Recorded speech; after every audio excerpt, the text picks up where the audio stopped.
together. We're not alone. Good people will fight if we lead them. People keep telling me they know me. No one does. But I do.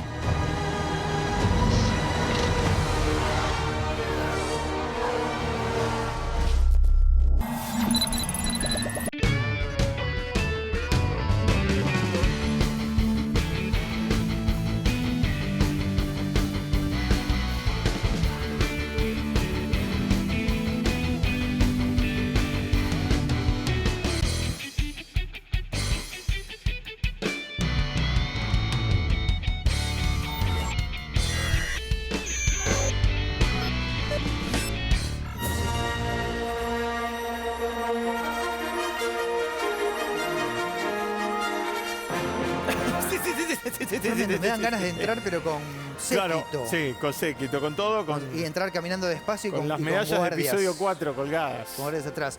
Hola, ¿cómo les va? Bienvenidos a un nuevo programa de TN Tecno, tu momento nerd de la semana. Yo soy Federico Bimayer. Y yo soy Santiago Dorrego y este es nuestro tradicional ya especial de la Guerra de las Galaxias, de Star Wars, de todos los años. ¿Por qué? Porque se estrena ahora ya, faltan pocos días para que se estrene episodio 9, que es el final de la saga de Skywalker, de la saga que incluye a estos 9 capítulos. Y tenemos, por supuesto, entrevistas exclusivas con todos los protagonistas. Esto es un poquito de lo que vas a ver hoy. And now, you're coming together.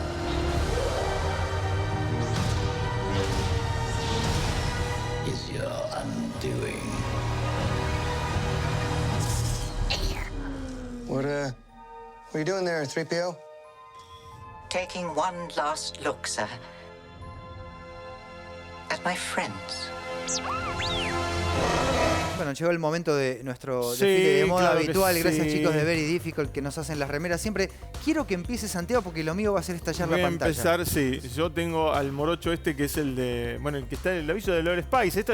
Me dijeron que es la película ¿Y dónde están las rubias? En la que hay dos morochos que se hacen pasar por rubias. Se dice, pintan la cara de blanco. Es una cosa completamente. Es el negro de ahora está en la serie en Brooklyn.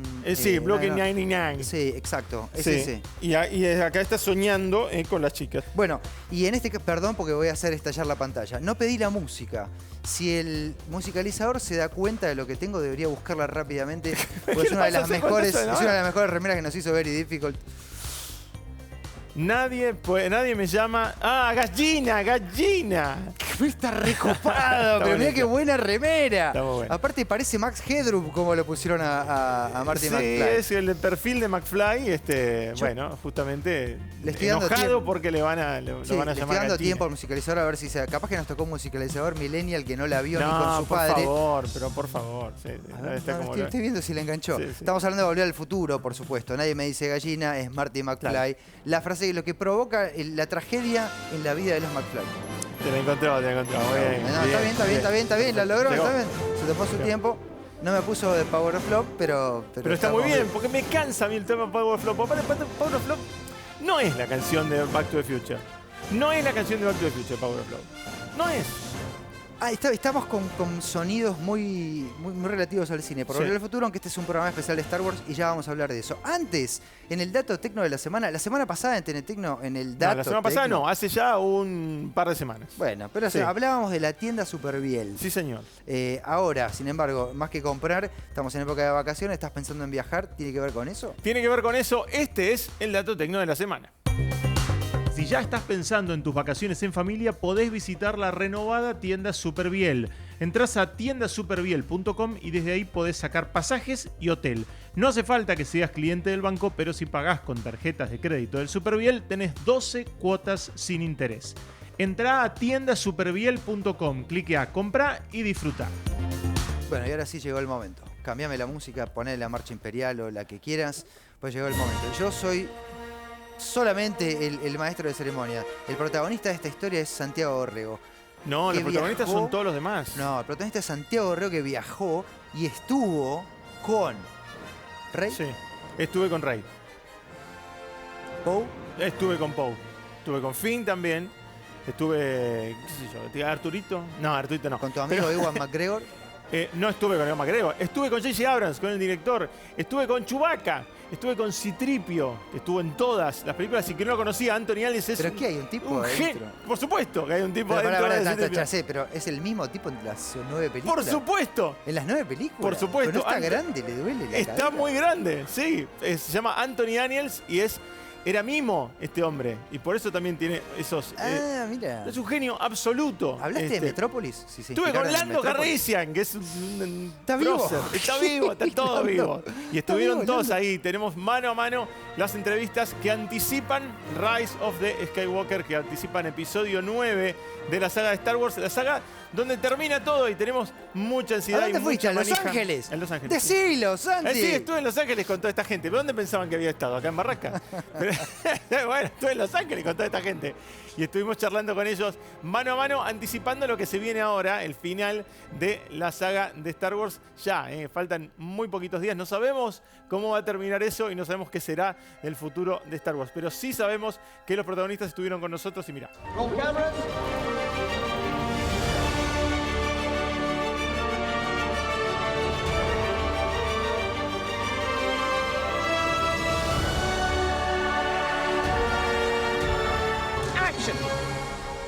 Feel good. Feels good to end something. You know, we started it a good few years ago, and we always knew we'd come to this moment where we had to confirm on the story. But I think the blessing in it is getting JJ back. Yeah. We didn't know that was going to happen, so that's always cool. And to be able.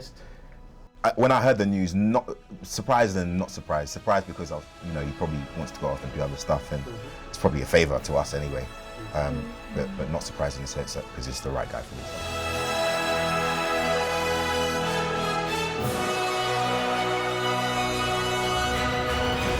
What brought you again to the Star Wars universe? When Kathy Kennedy asked if I wanted to come on to do episode 9, it was too tempting because it was a chance not only to end a story that we began in this trilogy, but to be part of ending the Skywalker saga, the 9 movies, the one big story, and it was just it was too compelling to say no. What are your thoughts about ending this journey? Well, for me, it's strange because it's the third time That's right. I thought it was ending, because I've been in all the 3 trilogies. So each time I think, well, that's it, and then that's it, and this time, that's it. And it's a little sad for me, but also very satisfying, because I've had a great time filming, and I think it's going to be a great film. Well, it's obviously, I guess, the end of this particular trilogy. But this thing is going to go on forever and ever and ever. Of course. Yeah. How do you feel returning to London? I'm very excited about it. I'm really looking forward to seeing it. Seeing myself. Normally, I don't like to see myself on screen, but I'm looking forward to this one.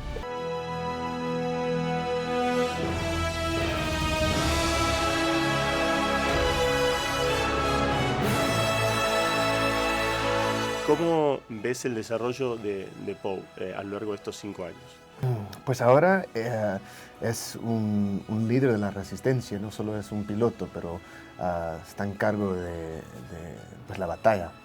Y lo que es tan divertido es que el grupo está junto esta vez, todos están juntos como uno, tratando de sobrevivir, tratando de escapar del primer orden y cambiar lo que está pasando. Y ahora sí es parte del grupo y creo que eso para mí es lo más... me emociona bastante ver cómo sale la película, porque las otras películas estaban muy isoladas, ¿verdad? Sí, ahora están juntos, por fin.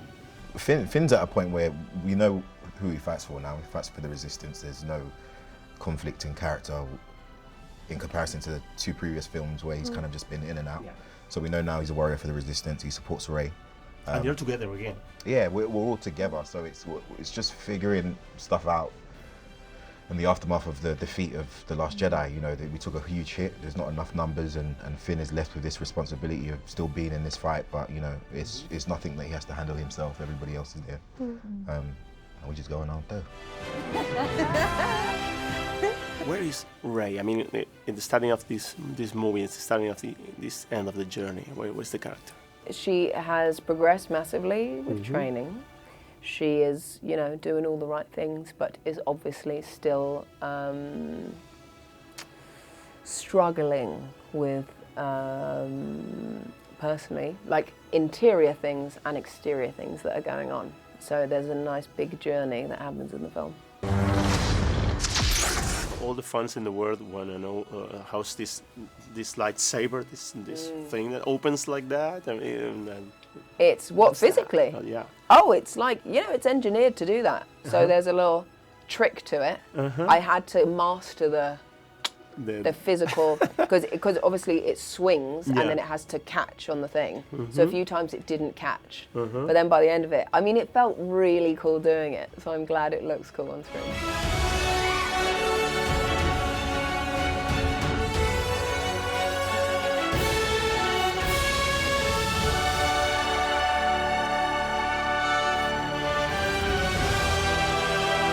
We realized when we were working on the story there was no way to tell the end of the Skywalker saga without Leia. Her character is just too important, and it didn't feel right to say that she was not around, that she had passed away in between movies. We were not going to recast. There was no way to do a CG thing. It just was like we didn't know what to do, and we needed her in the movie. And we looked at the footage that we had shot on Force Awakens, and we realized we had a number of scenes that at the time I was very depressed that we were cutting, but they were scenes that just didn't really need to be in the movie given the story. And suddenly we realized we had a number of scenes that we could repurpose, and we could write scenes and shoot scenes around what we had shot with Carrie so that she wouldn't be a CG character, she'd be in the movie and it would be Carrie as Leia, but in a way that was, you know, tailored to the footage we had. And we started to do some tests to see if it would work, and it was kind of this gift that we did not expect, and it allowed us to have Leia not just be in the movie, but be an integral part of the movie.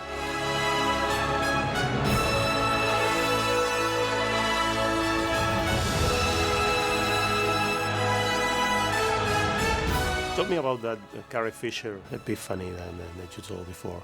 The weird thing is, so I wasn't supposed to direct this movie, and suddenly I found myself working on a movie with Leia, with Carrie, performing this character, but posthumously. And I recalled something while we were prepping that I almost didn't think I remembered correctly, because I just thought it was too strange. And I went back and I looked, and in the last book that she wrote, The Princess Diarist, she wrote at the end, you can check this yourself, she wrote in the special thanks to J.J. Abrams for putting up with me twice. But I'd never worked with her before, and I don't know what else she could have meant. And she did not know I was going to be directing this movie, of course, so it was a very weird thing, and also very much Carrie.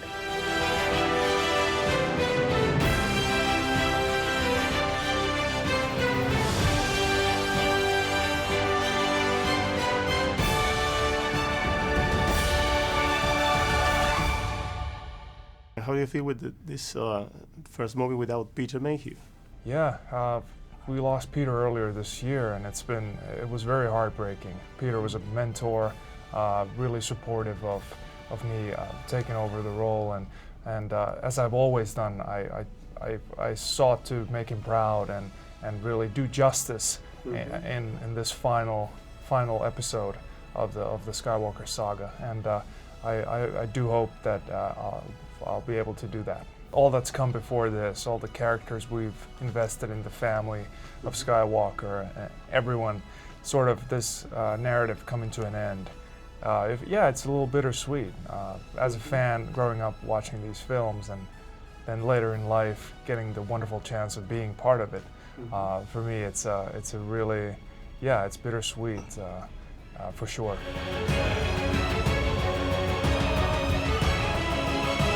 I think it's also something so different when you come in at the end of a thing and you've seen it being built up just as an audience member, to engage with it on a personal level. It means so much, and you can only hope that the people who watch it are like really happy with what we've managed to come up with. I heard that your children right now think that you are cool Yes. because you are in the Star Wars universe. Tell me. Yes, so my oldest son, who's 12, this is the first thing of my entire career that he thinks is actually worthwhile and that I'm actually finally cool. Definitely. I think what's always been really amazing about Star Wars and why I think it is such a phenom Yeah. is because it creates culture and it creates, everybody feels like that there's history there, and you meet these characters that even if they only come out for a moment, you sense that there's a whole trajectory, a whole history to these. The story, there's a future. Story, yeah, there's a whole life and a whole planet with other people, and so it just, I think it really ignites people's imaginations in a really unique way. In episode 8, we didn't have a big reveal like in Empire, like I'm your father thing. Are we going to have a big reveal in this episode 9? I think that what you'll find, I hope, in The Rise of Skywalker is some wildly surprising, unexpected, shocking things. I hope you'll find some really amusing, funny things. I hope you'll find some incredibly dramatic things, some heartbreaking things. I don't think you want to go see a movie and not have something that is surprising, something that is impactful. So we worked really hard to tell a story that is both, a continuation of what's come before, but also something that will hopefully rock your world a bit. And where is Daisy after all these years? I mean, I met you 5 years ago and you were all overwhelmed about being part of this universe, and where are you now? I'm still overwhelmed. I'm just now slightly calmer. It's still, I'm still awed that I'm part of it and that I've had the experiences I have and all of the things. But I'm also just feel really good. I think felt really happy with the film, the experience of filming it. I'm really excited for the film to come out. And in the meantime, just my voice is so low because I went to Disneyland yesterday and had screamed so much on all the rides. So it's really nice because I think I'm, figuring out the professional stuff and then having fun in the interim. Have you seen the Millennium Galaxy's Falcon and the world? It's amazing, and it was very strange because it's just I like obviously the set. Exactly, you've been there. I've been the set. I went onto the thing and I was like, oh my god, and I was with 4 people who hadn't been on the set. I said, I can't tell you how strange this is. It's so. It's glowing. It's so strange. It was amazing. Cada vez tenemos más latinos en el universo de Star Wars. Ahora estamos sumando a The Mandalorian, a Pedro. ¿Cómo lo sentís? No, pues es un orgullo y que por fin nos dejaron entrar a la galaxia, ¿verdad? Sí. No, pero es sí, un orgullo cuando veo Me acuerdo cuando te conocí hace 5 años y bueno, eras el único, ¿no? Ahora ya está Diego Luna. Exacto, sí. Pues Jimmy Smith. Jimmy Smith, sí. Bueno, pero es un camino que se... Exacto, que está, sí, habiendo.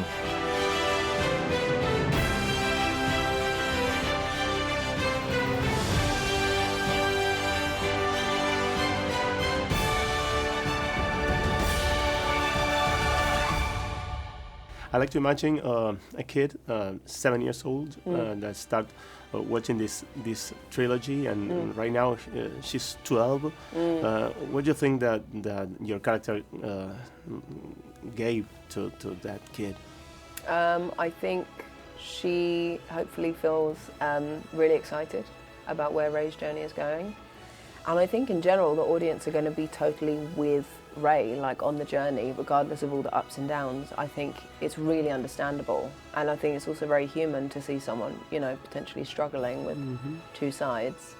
So hopefully she will feel really satisfied and happy when she watches the film.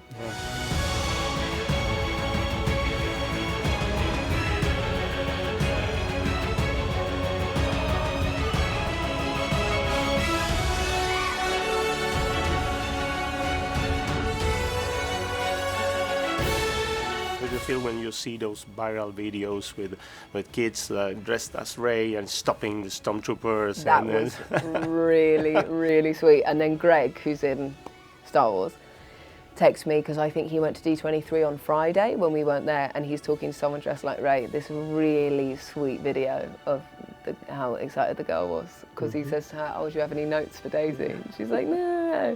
It's awesome, really awesome.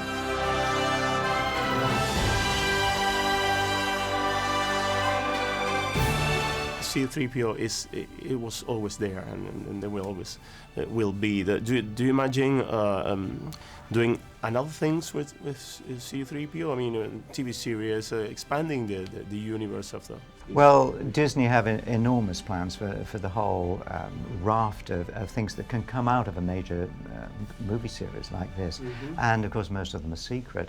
And 3PO will always be somewhere, and of course with the way communication works now, all these films will always be there somewhere in the ether for you to tap into, to go back to the history of it, and from the history to go forward to the future, and develop ideas around characters. And 3PO has always been very lucky. I've been very lucky to be in all the offshoot cartoons, recordings, other TV things. You're part of pop culture. Part of pop culture. I never expected that to be a bobblehead, all the toys and the wider galaxy that Star Wars inhabits. I've been very lucky to be a part of it. How do you feel closing the saga? You're a great opener and leader, and to put leads with mystery and. Well, thanks. I mean, the truth is that it's been by far the biggest challenge of anything I've worked on, and partly for that reason. Endings are more challenging, and yet, looking at the first, 8 movies, there is, for me, undeniably, one big story that's being told, and I can't wait for you to see what this movie has in store.